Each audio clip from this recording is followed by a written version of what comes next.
जिंदाबाद। एक number ward का उम्मीदवार कैसा होगा? एक नंबर वार्ड का उम्मीदवार कैसा होगा? इंकलाब जिंदाबाद। एक नंबर वार्ड का उम्मीदवार कैसा होगा? इंकलाब जिंदाबाद। इंकलाब जिंदाबाद। नगर निगम जिला परिषद का उम्मीदवार कैसा होगा? नगर निगम उम्मीदवार जिला परिषद कैसा होगा? भाकपा माले मांडू प्रखंड कमेटी की बैठक संपन्न।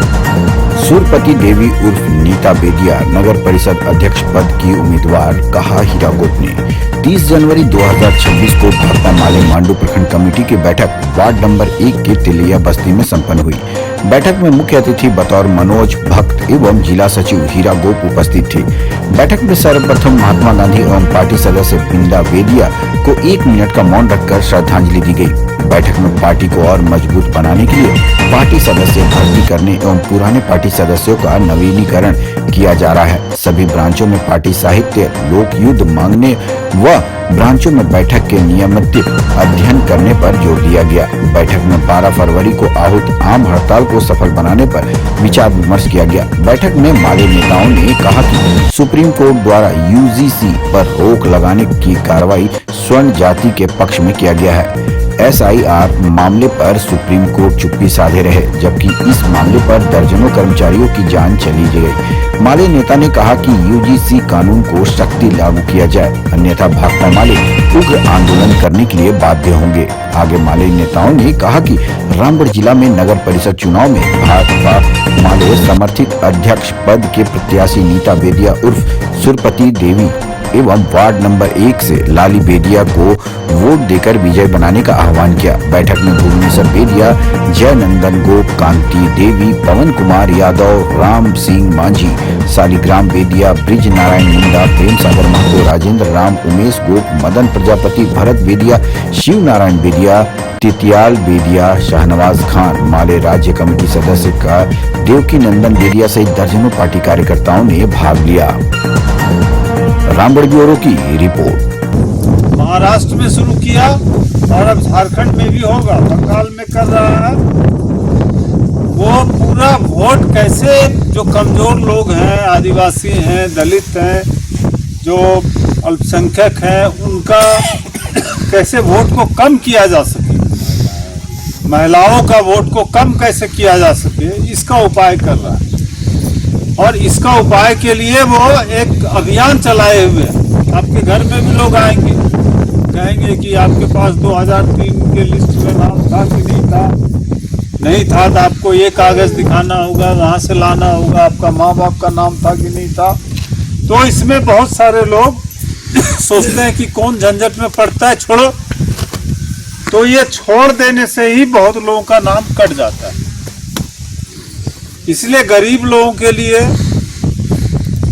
कमजोर तबकों के लिए वोट एक बड़ा अधिकार है और आजकल वो हर अधिकार को छीन रहे हैं। इसीलिए हम लोग जब लड़ रहे हैं, चुनाव भी लड़ रहे हैं, तो ये एक बड़ा काम है, ये बड़ा काम है। और इसके खिलाफ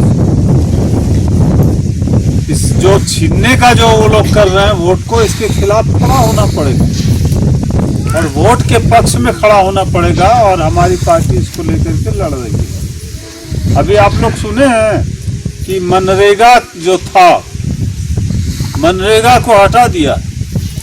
मनरेगा एक ऐसा कानून था जिसमें हर आदमी को अगर वो रोजगार मांगेगा तो रोजगार देना पड़ेगा 100 दिन साल में।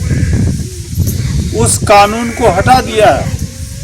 उस कानून के जगह एक दूसरा चीज लाया है जिसको बोल रहा है कि नहीं, उसको हटा के केवल नाम बदले हैं। नाम नहीं बदला, कानून ही बदल दिया। ये केंद्र सरकार का काम था कि मजदूरी देने का 90% मजदूरी केंद्र सरकार को देना था। 100 में 90 रुपया केंद्र सरकार को देना था, 10 रुपया राज्य सरकार को देना था। अब बोल दिया 40 रुपया राज्य सरकार देगा और 60 रुपया केंद्र सरकार। सारा टैक्स राज्य का ले जाता है केंद्र सरकार, चाहे कोयला का हो, लोहा का हो, अभ्रक का हो। और बोल रहा है 40% जो है वो मनरेगा का पैसा जो है वो राज्य सरकार देगी। जिस तरह से वो कानून बदल दिया है, मजदूरी तय करेगी केंद्र सरकार, योजना तय करेगी केंद्र सरकार, और आपको काम करने का अधिकार जो था वो अधिकार की गारंटी को गोलमाल कर दिया पूरा। एक केवल यही नहीं किया, वो रोजगार के अधिकार को देखिए हर जगह उस पर चोट कर रहा। अभी एक लेबर कोड लाया है, पहले था कि आप काम कर रहे हैं किसी फैक्ट्री में, कोई कोलवरी में, तो आपका अधिकार था, आप लड़ सकते थे अपने अधिकार के लिए, मजदूरी के लिए। अब उसके लिए ट्रेड यूनियन कानून था, वो सब सारा ट्रेड यूनियन कानून को, मजदूरों के कानून को हटा दिया और 4 लेबर कोड आया है। और वो 4 लेबर कोड ऐसा है जो मजदूर के पक्ष में नहीं, मालिक के पक्ष में, प्रशासन के पक्ष में है। इसीलिए ये लड़ाई हम लोग को लड़ना पड़ेगा। ये जो मोदी की सरकार आई है, जब से मोदी की सरकार 14 से आई है, 2014 से, तब से एक के बाद एक हमला कर रहा है, एक के बाद। आदिवासियों पर भी बहुत हमला कर रहा है। आप लोग सुने होंगे कि छत्तीसगढ़ में जंगल हटा दिया, केवल जंगल नहीं हटाया, झारखंड में भी कर रहा है। अभी 17 लोगों को मार डाला नक्सली का कर। लेकिन वो ज्यादातर सारे के सारे अधिकतर आदिवासी, सब जगह, छत्तीसगढ़ हो, आपका सिंहभूम हो, बोकारो हो, आदिवासियों पर हमला कर रहा है। तो इसीलिए आपको जो है इस सरकार के खिलाफ हर तरह से सजग होना पड़ेगा और अपने अधिकार के लिए तो बढ़ना पड़ेगा। तो ये हमारा जो चुनाव है, वार्ड का चुनाव है, नगर निकाय का चुनाव है, वो इस चीज को, इस संदेश को आपको घर घर ले जाना होगा। और हम लोग का काम है, 2 तरह का काम है। एक तो प्रचार करना, भाई हम लड़ने वाले लोग हैं, यहाँ जो कुछ भी विकास हो रहा है कोई दान में नहीं दे रहा है सरकार। हम लोग लड़े हैं, हम लोग आवाज उठाए हैं, तब ये विकास हो रहा है। जब ये लोग कह रहे हैं कि जमीन के लिए माले लड़ रही है, तब जो है यहाँ के जो लोग हैं वो सोच रहे हैं कि भाई कैसे इन लोग को भी कुछ हिस्सा दे दिया जाए।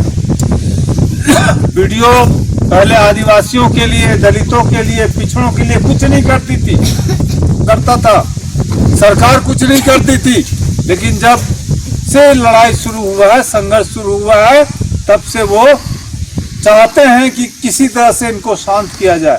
लेकिन जब लड़ाई खत्म हो जाएगी, जब वो अधिकार छीन लेंगे, तो फिर वो हिस्सा नहीं देंगे। इसीलिए ये लड़ाई हम लोग को जारी रखना होगा। तो साथियों, ऐसे तो हम आए थे कि इस क्षेत्र में हम देखें कि हमारे पार्टी के साथी लोग किस तरह से लगे हुए हैं। अच्छी बात है, चुनाव भी एक मौका है, इसमें भी पार्टी को बढ़ाना है, इसमें भी पार्टी के प्रचार को, पार्टी की राजनीति को आगे ले जाना है। और आजकल जो महिलाएं हैं, जो भी महिला है, आप देखिएगा आजकल पुरुष से कम नहीं है। आप बैंक चले जाइए, ब्लॉक चले जाइए, महिलाओं की संख्या सबसे अधिक है। महिलाओं का काम अब केवल घर का काम नहीं रह गया, महिलाओं का काम अब बाहर का भी काम है। महिलाओं का काम अब हर जगह आरक्षण है, हर जगह रिजर्वेशन है। इसमें भी देखिएगा नगर निकाय में कितना है महिलाओं का, 15-16-12 इसमें भी आधा आधी होगा। पंचायत में आधा आधी महिलाएं हैं, है ना। उसी तरह से तब महिलाओं को भी लड़ने के लिए, केवल लड़ने के लिए नहीं, लड़ने में तो महिलाएं आगे रहती हैं, लेकिन नेतृत्व करने में, झंडा लेकर के आगे में रहने में, सबको अपने पीछे ले जाने में आगे रहना होगा। इसलिए आपको हमारे जो माले की महिला साथी हैं, हमारे पार्टी के साथ जो जुड़ी हुई साथी हैं, जो पार्टी के समर्थन में हैं, उनको भी नेता बनना पड़ेगा। और हम लोग का जैसे कि बता रहे हैं, यहाँ जो नगर परिषद के अध्यक्ष की जो उम्मीदवार हैं वो नीता बेदिया जी हैं, बहुत लड़ाकू महिला हैं। सबके लिए आवाज उठाते हुए वो आगे बढ़ी है, लड़ी हैं वो, इसीलिए उनके लिए भी काम करना पड़ेगा। तो ये 2 उम्मीदवार हैं हम लोगों के, और ये जब आप कीजिएगा उसके साथ साथ लोगों को पार्टी का सदस्य बनाना, ये हम लोग का समय होता है। अभी तो हम लोग होता है, इसमें अब जो पार्टी हैं उनको हम लोग फिर से रिन्यूअल करते हैं, उनका फिर से उनको ताज़ा करते हैं, नया करते हैं, और जो नए लोग हैं उनको फिर पार्टी में भर्ती करते हैं। ये उसका समय है। तो अभी हमारे पास एक काम आ गया है कि चुनाव में भी हमको चुनाव मजबूती से लड़ना है। बहुत ज़्यादा दिन नहीं है, लेकिन हर घर पहुंचना है। हर महिलाओं का एक अलग से बैठक कीजिए, महिलाओं का एक अलग से बैठक कीजिए। हो सके नीता जी भी आ जाएंगी और उसमें बात विचार कीजिए आप लोग, और बाकी साथी भी, नौजवान साथी लोग भी अलग से बैठक करके पूरी रणनीति हम लोग तय करें। और ये बहुत बड़ी बात होगी, ये बहुत बड़ी बात होगी कि रामगढ़ के नगर परिषद में अगर हमारे प्रतिनिधि जाते हैं, पार्टी के प्रतिनिधि जाते हैं, तो गरीबों की आवाज़, आदिवासियों की आवाज़, कमज़ोर तबकों की आवाज़ वहाँ पर गूंजेगी। और जो भी आपका अधिकार होगा, जो भी आपके लिए आएगा, उसके लिए वो वहाँ संघर्ष करेंगे। इन्हीं बातों के साथ मैं वक्तव्य समाप्त करता हूँ। अपडेट खबरों को देखने के लिए देखते रहें खबर 365 न्यूज। साथ ही लाइक, शेयर और सब्सक्राइब करना ना भूलें।